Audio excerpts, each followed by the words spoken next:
देखो पदभाग का प्रस्तुत दोहा जो है उसको लिखा रस खान ने, और प्रेम आईनी श्री राधिका, प्रेम आईनी श्री राधिका, और इसको लिखा है किसने? रस खान ने। अब रस खान के बारे में जान लो। रस खान का संबंध, ध्यानपूर्वक सुनो, रस खान का संबंध एक बड़ी ही उत्कृष्ट परिवार या राज परिवार से है। किसका है? उत्कृष्ट परिवार या राज परिवार से। पठान का सो राजवंश था। राजवंश का मतलब यह होता है जो उनका वह भी बादशाह था, वह भी सम्राट था, और वह दिल्ली के करीब में था। समझ गए बात को? और मुगल साम्राज्य जब आया तो पठान, मुस्लिम संप्रदाय में एक जाति होता है पठान। जिस तरह से हिंदू जाति में राजपूत होता है, उस तरह से पठान भी उसमें होता है। मुस्लिम में भी तुम देखोगे तो सबसे पहले हो जाता है क्या? बॉल बंद। सबसे पहले हो जाता है तुमको एक नंबर पर ये लड़ाई वाला जाति होता है, और शेख, पैठान, मोमिन, धुनिया, ये सब उनकी जाति है। तो शेख जो है सो पढ़ाई लिखाई से, पठान जो है सो वीर भूमि से योद्धा प्रकार का होता है, और उसी का वहाँ सो शासन था, और उसी राजवंश से इसका संबंध रहा है। लेकिन जब मुगल साम्राज्य का आगमन हुआ तो पठान, सुनो ध्यानपूर्वक, हाँ बुद्धियार नहीं ज्यादा बनो, हाँ, ये जो है सो पठान राजवंश का सो खात्मा हो गया। और खात्मा जब हो गया तो यह स्थिति यह बनी जो वहाँ सो मुगल साम्राज्य जो है सो मुगल साम्राज्य के तत्कालीन राजा थे। सब तुम जानते हो जो मुगल साम्राज्य का नींव किसने रखा था? सबसे पहले उमर शेख मिर्जा का पुत्र बाबर, जहरुद्दीन बाबर आया। बाबर के बाद सो हुमायूं के बाद अकबर, अकबर महान हुए, और उसका पुत्र था जहांगीर। जहांगीर के यह लगभग उसके दरबार में यह आपको एक अपने कवि के रूप में सो भी ये परिचय दे चुका था। इनकी राजवंश जा चुकी थी, लेकिन विद्वता इसका बहुत प्रखर है। रस खान ही एक पहला कवि है जिन्होंने इस धारणा को मिटा दिया सिर्फ हिंदू ही हिंदी कवि हो सकते हैं। श्री कृष्ण धारा के प्रवर्तक कवि में रस खान का नाम सो उत्कृष्ट प्रकार से लिया जाता है।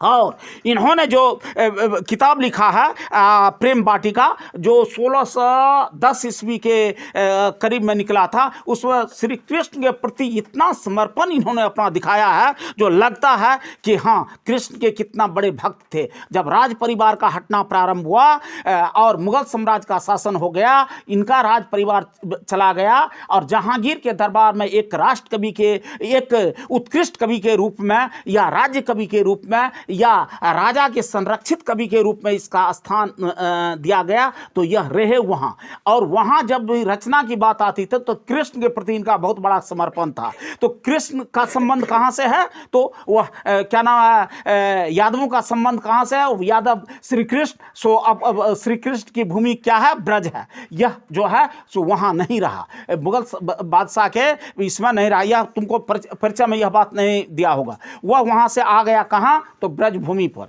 ब्रजभूमि पर आकर के सो श्री कृष्ण के बारे में सो बहुत ज़्यादा मंचन किया है। तो प्रेम वाटिका जो है सो उनकी बहुत ही उत्कृष्ट प्रकार की पुस्तक है। इसके बाद आपको गोस्वामी विट्ठलनाथ जो है सो उनके संपर्क में आ गए और पुष्टि मार्ग की उनसे उन्होंने दीक्षा लिया। और साथ ही साथ यह आपको सो शुरू में जिस समय में यह सो मुगल के साम्राज्य में रहता था तो रसिक कवि था, श्रृंगारिक कवि था। लेकिन जब यहाँ आया है तो वह आपको विट्ठलनाथ के संसर्ग में, क्योंकि वह खुद विट्ठलनाथ एक हिंदू थे, और उसके संपर्क में आने के बाद इनकी काव्य धारा की स्वरूप भक्ति के तरफ काफी मुड़ गया है। अब देखिए प्रेम निरूपण बातों का सो ये करने लगे हैं, रचना करने लगे हैं। और इस तरह से क्या नाम है आपको यह प्रेम ये सुजान रस खान में श्री कृष्ण की भक्ति संबंधी ढेर सारा बातचीत का इन्होंने सो तल्लीनता पूर्वक वर्णन किया है। इसके बाद अब देखिए यह जो है आपको किताब, जो इन्होंने जो किताब लिखा है उसमें श्री कृष्ण और राधा के जुगल जोड़ी को, उनके मूर्ति को अपने दिल में स्थापित कर लिया है। और यह स्पष्ट हो जाता है कि यह आपको श्री कृष्ण मार्ग के, श्री कृष्ण के प्रति और राधा के मूर्ति को अपने दिल में स्थापित करके दुनिया को भूल गया है। कौन? रसखान। रसखान। तो रसखान के बारे में यह बात बहुत उत्कृष्ट प्रकार की है। दोहे और सोरठा में राधा कृष्ण के ही प्रेम में युगल रूप में कवि ने रसिक हृदय की रीछ स्थापित कर लिया। श्री कृष्ण और ब्रज में अपना जीवन सर्वस्व निछावर कर देने वाले यह भावमयी और एक भक्त कवि के रूप में है। अब देखिए, अपनी रचनाओं से लोगों को मुग्ध किया है। वह एक समय था, वह समय था सो भारतेंदु हरिश्चंद्र का। भारतेंदु हरिश्चंद्र ने स्पष्ट रूप से इनके कवित्व को जब देखा है तो लिखा है सो इन मुसलमान हरिजनन पे कोटि इन हिंदू वारिये। कौन? या तुमको हरिश्चंद्र का कथन है। और ये माने ये ऐसे मुस्लिम कवि हुए हैं जो किसी भी हिंदू से आगे हैं अपनी काव्य श्रेष्ठता में, अपने सृजना में, अपने मंचन में और अपने भक्ति पक्ष में। श्री कृष्ण के प्रति इनका समर्पण एक अद्वितीय प्रकार का रहा है। किनका?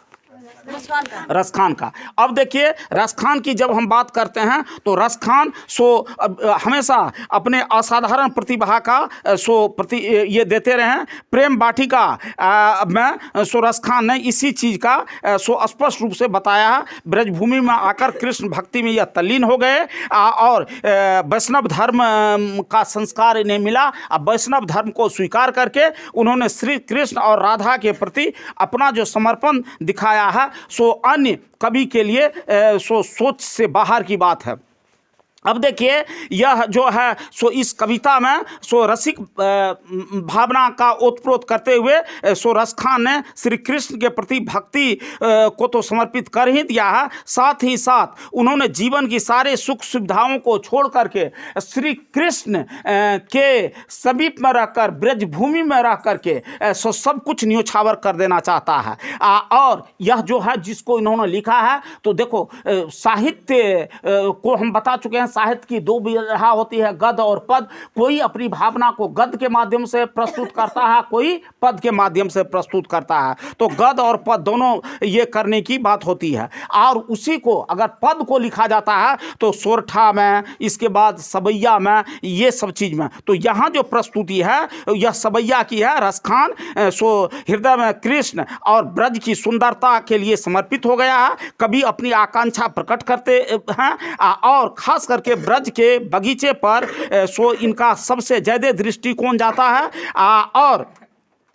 और उस पर ब्रज का जो बगीचा है उसके लिए सब कुछ वो न्योछावर कर देना चाहता है और दुनिया का कोई सुख सुविधा उसके सामने में सो बेकार है। लाठी और कंबल धारण कर सो नंदलाल के रूप में सौंदर्य के तीनों लोग में जो राज स्थापित होता है, सुख सुविधा होता है, उसके प्रति समर्पित कर देना चाहता है। कंबल और लाठी किसको कौन धारण करता था? श्री कृष्ण जी। कहाँ जाने के लिए? कहाँ जाने के लिए? गैया चराने के लिए। और जब हम यह पढ़ाने लगते हैं तो लगता है हमारे श्रद्धेय गुरु, पूजनीय गुरु, वंदनीय गुरु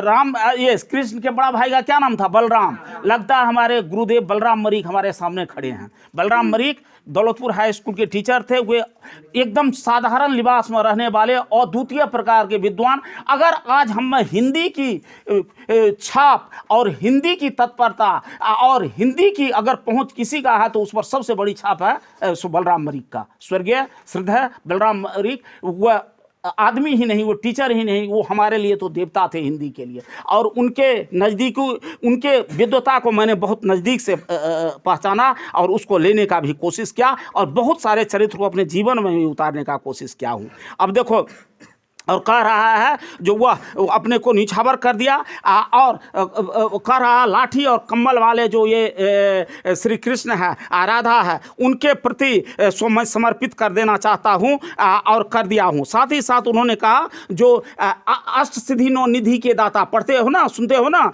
तो कहता है अष्ट सिद्धियाँ नौ निधि जो है उसके प्रति सब कुछ समर्पण करके और नंद के गाय को जो चराने के लिए जाता है श्री कृष्ण जी, उनके प्रति मेरा जो है सो दृष्टिकोण सो अद्वितीय प्रकार की है।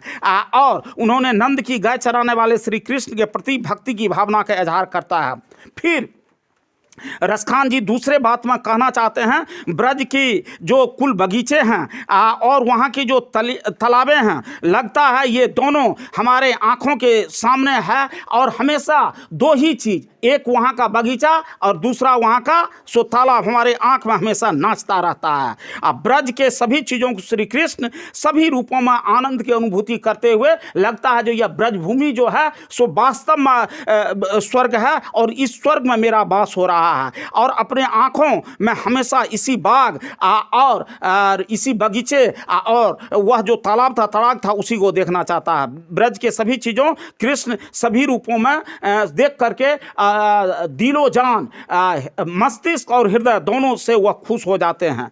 और करोड़ों इंद्र की भवन कहा जाता है देवताओं का राजा इंद्र, और जो राजा रहता है उनके रहन सहन सुख सुविधाएं बहुत ज़्यादा होती है। तो ये भवन, इनका जो भवन था इंद्र का, उसमें सारी सुख सुविधा उपलब्ध थी। तो करोड़ों इंद्र की भवन रूपी सुखी सुविधा, सुख की जो सुविधा है ब्रज के बगीचों के सामने में सो श्री कृष्ण की जो बंसुरी बजाते हुए और गाय को चराते थे उस पर यह न्यौछावर कर देना चाहता है। इनको श्री कृष्ण के सामने में, उनकी बंसी के सामने में, गाय चराने की स्थिति में और उनकी कम्बल वाली रूप में जो इनको जितना ज़्यादा आनंद मिलता है उतना अगर खुद देवों का देव इंद्रदेव जो है और इंद्र देवता का अगर इन्हें स्वर्ग सिंहासन दे दे और उनको वहाँ का राजा बना दे तो उनको सो उतना आनंद नहीं मिलेगा। इस तरह की बात को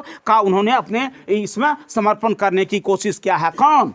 रसखान ने। और रसखान फिर कहते हैं, सुनो दोहा में, प्रेम आयनी श्री राधिका, राधिका अब प्रेम आयनी श्री कृष्ण और राधा पर मुझे असीम स्नेह और प्यार हो गया है। और प्रेम कौन?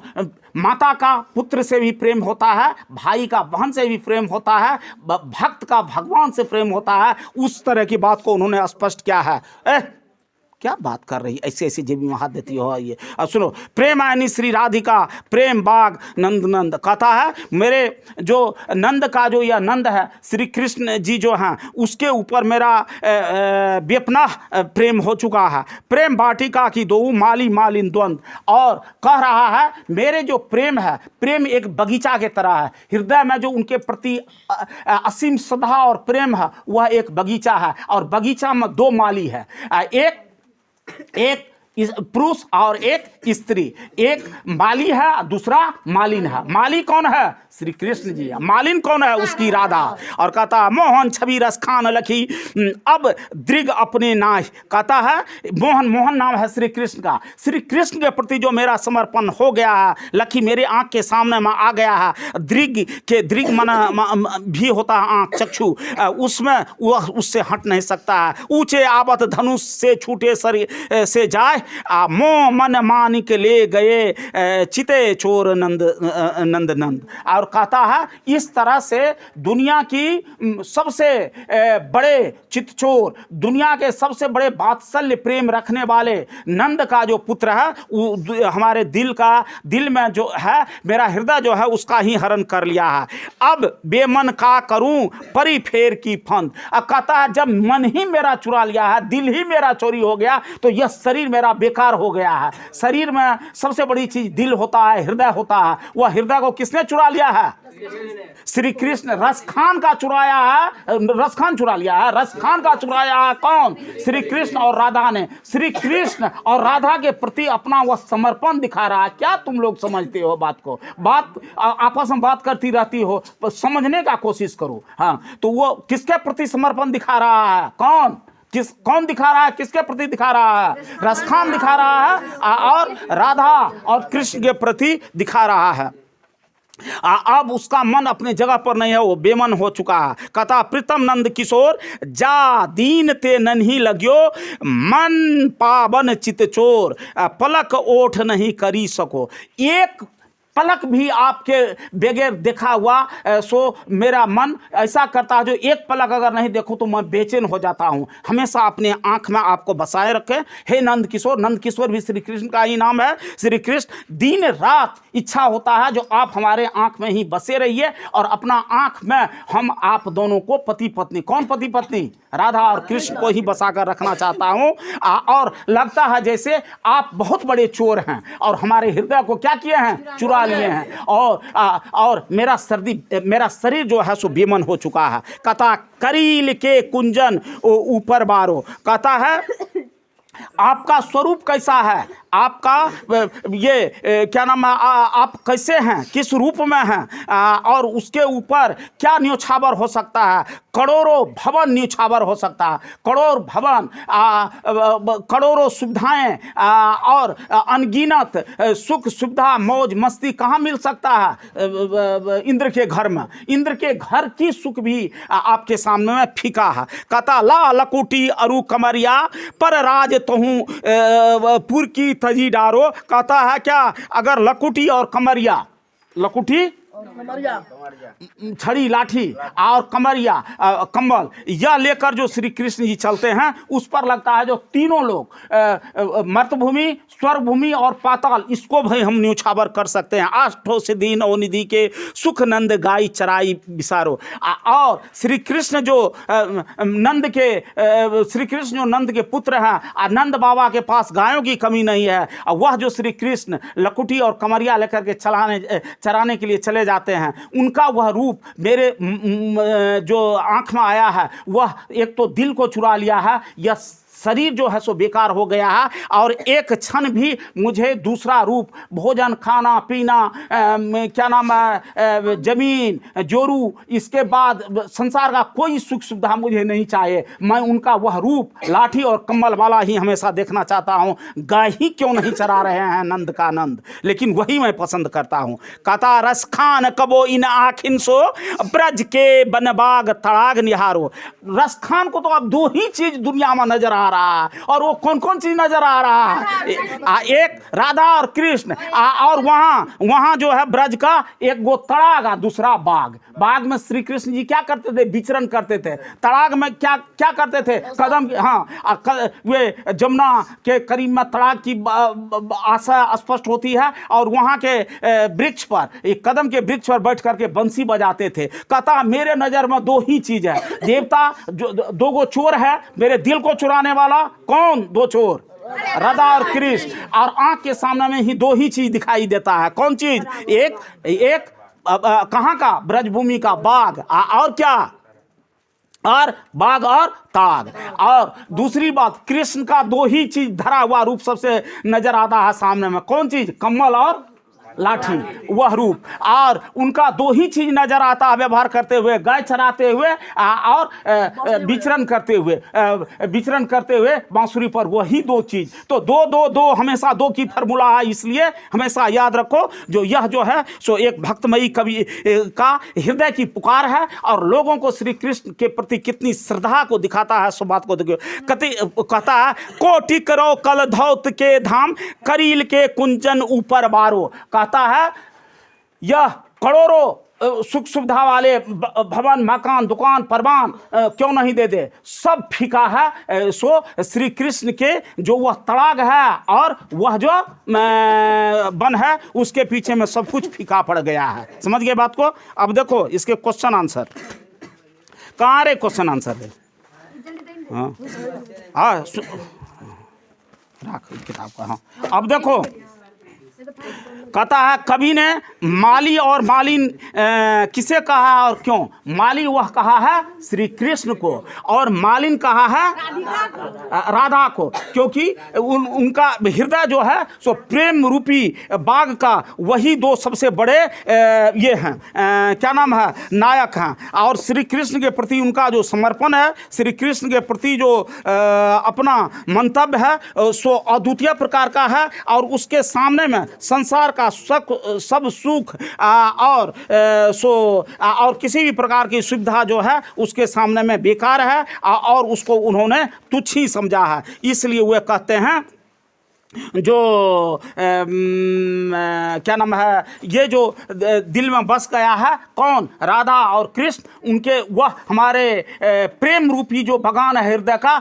उसका दो गो चीज है। कौन? एक माली है श्री कृष्ण और माली है श्री कृष्ण और मालिन है राधा। फिर कह रहा है द्वितीय दोहे का काव्य सौंदर्य स्पष्ट करें, तो देख लो यहाँ सो इसमें तुम देखोगे द्वितीय में यहाँ तुमको अलंकार का भी बहुत ज़्यादा सो उपयोग हुआ है, प्रयोग हुआ है।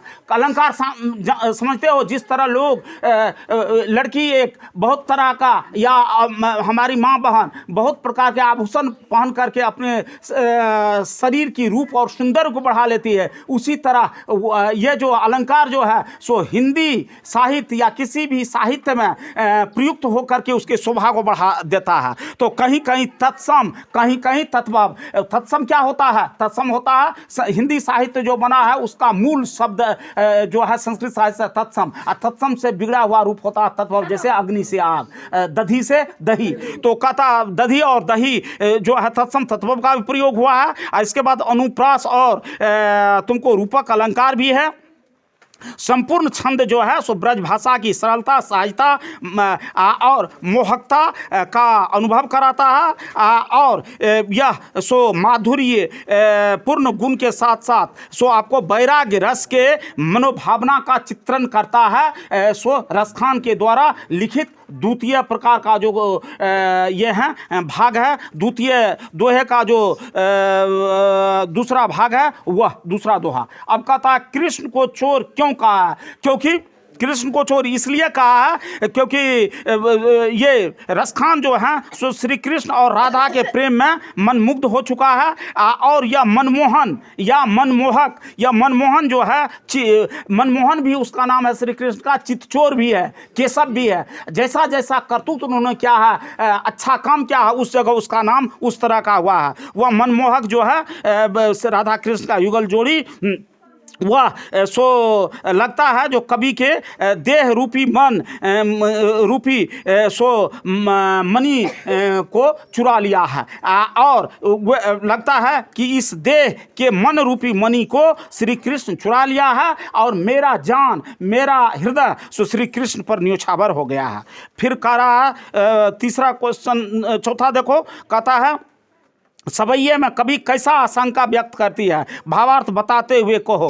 देख लो इसमें कह रहा है, इसके माध्यम से कवि कहते हैं कि श्री कृष्ण लीला के छवि के सामने में जो भी अन्य लीला है वह बेकार है। कवि श्री कृष्ण की लकुटी और कमरिया पर तीनों लोक का सुख भी बेकार है, और उनको वह तीनों लोक के सुख को सो न्योछावर कर दिया है रसखान ने। आनंद के गाय चराने की कृष्ण की लीला का स्मरण करते हुए वे इसके सामने में 8 सिद्धियों तथा 9 निधियों के सुख को भुला देना चाहता है। और इसके बाद कहता है इनका रसखान का मंतव्य है कि ब्रज के वन के ऊपर में करोड़ों इंद्र की जो धाम है उसको निछावर कर दिया, और श्री कृष्ण के प्रति असीम आकांक्षा व्यक्त किया है। इसके बाद ये पांचवा देखो, इसमें 2 गो व्याख्या करने वाला है। कह रहा है मन पावन चित चोर पलक ओठ नहीं करी सको की व्याख्या करें। अब देखिए इसमें लिखना है प्रस्तुत पंक्ति प्रेम आईनी श्री राधिका से उद्धृत है। लेखक कृष्ण भक्ति से ओतप्रोत श्रावोर कवि रसखान जी हैं। इसमें उन्होंने स्पष्ट किया है कि नंद किशोर ने जिस दिन से हमारे हृदय में बसा है, वो लगता है जो उन्होंने हमारे चित्त को ही चुरा लिया है और अब उन्हें छोड़कर कहीं नहीं मन भटकता है। श्री कृष्ण को अपना प्रीतम मानते हुए वे कहते हैं कि मन मेरा पवित्र हो गया है और वह जो है सो दिल को चुरा करके अपने पास लेकर के चला गया है और आठों प्रहर जो है प्रहर, वह जो 8 या 24 3 घंटे का एक प्रहर होता है, मैं श्री कृष्ण को ही देखता रहता हूँ और कामना रहती है जो वह हमारे आंखें के सामने से कहीं नहीं जाए। और श्री कृष्ण हमारे मनोहर है, मन को हरने वाला है और चित्त चुराने वाला है। उनकी मोहनी मूरत सो अपलक देखते रहने की आकांक्षा कवि को व्यक्त होता है और कभी भी श्री कृष्ण पर से नजर हटाने की उनकी इच्छा नहीं हो रहा है, क्योंकि यह भक्ति और एक भगवान के बीच चोरी और चित्त चोरी की बात है। इसके बाद फिर कह रहा रसखान कबो इन आखिन से ब्रज की बनबाग तड़ाग निहारों की व्याख्या की रे। सुनो, हाँ, ये जो है इसमें इसके माध्यम से फिर उसमें लिखना है ये रसखान द्वारा लिखित कवि में श्री कृष्ण के प्रति भगवान ये कवि रसखान का स्व अपना दृष्टिकोण है। कवि कहते हैं कि ब्रज की जो बगीचा और तालाब है वह अति सुशोभित है और अनुपम है। तीनों लोक में इस तरह की शोभा देने वाला चीज़ नहीं मिल सकता है। इन आँखों में उनकी शोभा को मैंने बसा लिया है। फिर कभी कहते हैं ब्रज के तीनों ऊपर अति रमणीय और सुशोभित मनोकारी मधुबन इंद्रलोक को भी अगर न्यौछावर कर दूंगा तो तनिक भी मुझे दुख नहीं होगा। ब्रज के मनमोहक तालाब और बाग की शोभा देखते हुए कवि की आंखें उसकी प्रशंसा से थकती नहीं है, शोभा निरंतर निहारते रहने की आकांक्षा हो रही है। और अंत में कवि कृष्ण लीला के स्थल के कण कण से प्रेम करता है। कृष्ण की सभी चीज़ें उन्हें मनोहारी लगती है और श्री कृष्ण को उन्होंने एक भक्त और भगवान की तरह जो हृदय से पूजा और नमन करने की बात है उस प्रकार स्वीकार कर लिया है। दैट इज इन ले हम पढ़बे का अथी करे नहीं तो नहीं भेजता हम कल ले आए आप